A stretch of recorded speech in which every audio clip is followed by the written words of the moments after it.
आज हम लोग बाल विकास एवं शिक्षा शास्त्र के महत्वपूर्ण प्रश्न करने वाले हैं। और यह प्रश्न B TET, C TET, UP TET, DSSB, REET, M TET सभी एग्ज़ाम्स के लिए महत्वपूर्ण है। तो आइए हम लोग शुरू करते हैं। पहला प्रश्न है, बहिर्दर्शन विधि का प्रतिपादन किया। ऑप्शन है जेबी वर्सन, बी ऑप्शन है वुंड, सी ऑप्शन है स्टाउट और डी ऑप्शन है स्किनर। तो इसका आंसर है ए, जेबी वर्सन। प्रश्न दूसरा, साइकिल चलाने वाला स्कूटर चलाना सीख लेता है, यह है तो यह क्या है?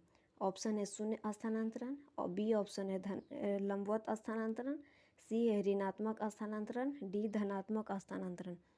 तो इसका आंसर है डी, धनात्मक स्थानांतरण।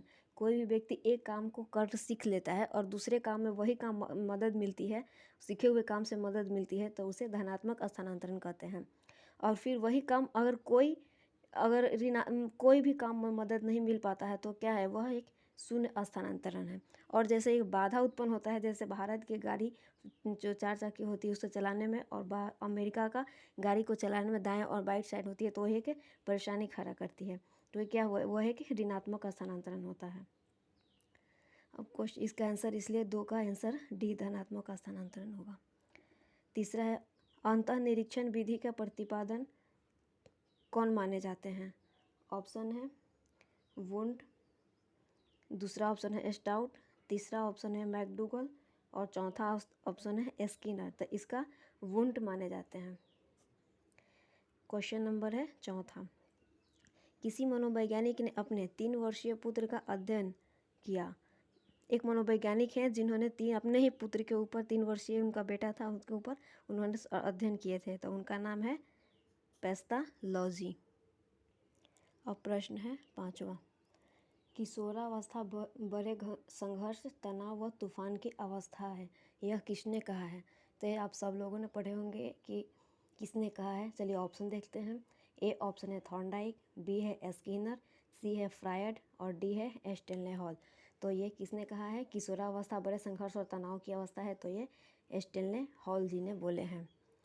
क्वेश्चन है छठा, अपनी आत्मा में देखना ही अंतः दर्शन है, उक्त कथन ये किसने मतलब दिए हैं? तो ऑप्शन इसका देखते हैं। ए है टीचनर, बी है स्टाउट, सी है मैकडूगल और डी है स्किनर। तो किसने दिया है?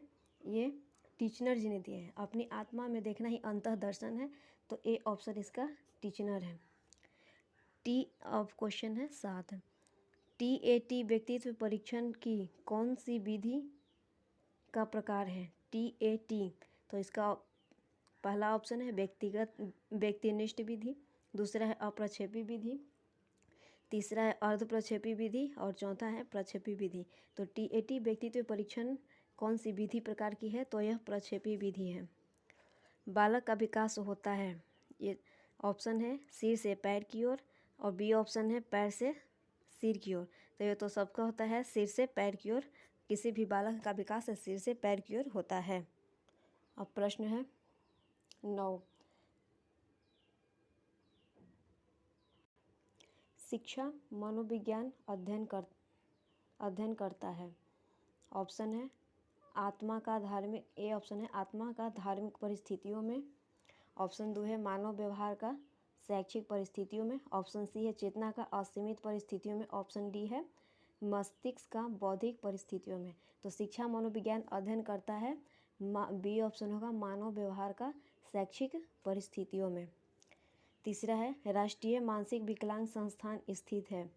क्वेश्चन नंबर 10 है, राष्ट्रीय मानसिक विकलांग संस्थान स्थित है। ऑप्शन है फैज़ाबाद, बी ऑप्शन है हैदराबाद, सी है लखनऊ और डी है कानपुर। तो इसका ऑप्शन कहाँ है? राष्ट्रीय मानसिक विकलांग संस्थान हैदराबाद में स्थित है। क्वेश्चन है अब 11, भारत में प्रथम मनोवैज्ञानिक प्रयोगशाला की स्थापना हुई। भारत में सबसे पहले कब किया गया था मनोवैज्ञानिक प्रयोगशाला की स्थापना? ऑप्शन है ए 1915 में, बी 1916 में, सी 1917 में और डी 1918 में। तो इसका आंसर कौन है? बी 1916 में। अब क्वेश्चन है 12, विकास के संबंध में गलत कथन है। अब इसमें कौन सा गलत है इसको देखना है। ऑप्शन 3 ही है अभी मेरे पास। तो पहला है ए ऑप्शन है विशिष्ट से सामान्य की ओर। ये विशिष्ट से विकास का संबंध कौन सा गलत पूछा है यहाँ पे। तो ये विशिष्ट से सामान्य होता है। दूसरा सार्वभौमिक प्रक्रिया है। तीसरा सी दिशा सिर से पैर की ओर होती है।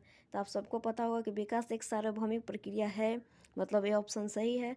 और सी ऑप्शन ये कि दिशा सिर से पैर की ओर होता है। तो सिर से पैर की ओर ही अभी हम लोग पीछे पढ़े हैं कि सिर से पैर की ओर विकास होता है। लेकिन एक दिया है यहाँ पे विशिष्ट से, ए ऑप्शन में है विशिष्ट से सामान्य की ओर होता है। तो नहीं, विकास विशिष्ट से सामान्य की ओर नहीं, सामान्य से विशिष्ट की ओर होता है। जैसे छोटा बच्चा पहले पूरे हाथों से उसे पकड़ने की कोशिश करता है, फिर जैसे जैसे वह बड़ा होता है वैसे वैसे उसका विकास होता है और वो धीरे धीरे एक अपनी उंगलियों से किसी भी वस्तु को, जैसे कलम, ये सब पेंसिल, ये सब पकड़ना शुरू कर देता है। इसीलिए विकास सामान्य से विशिष्ट की ओर होता है। इसका ऑप्शन ए होगा। अगर ये वीडियो पसंद आए तो लाइक शेयर एंड सब्सक्राइब जरूर कीजिए। धन्यवाद।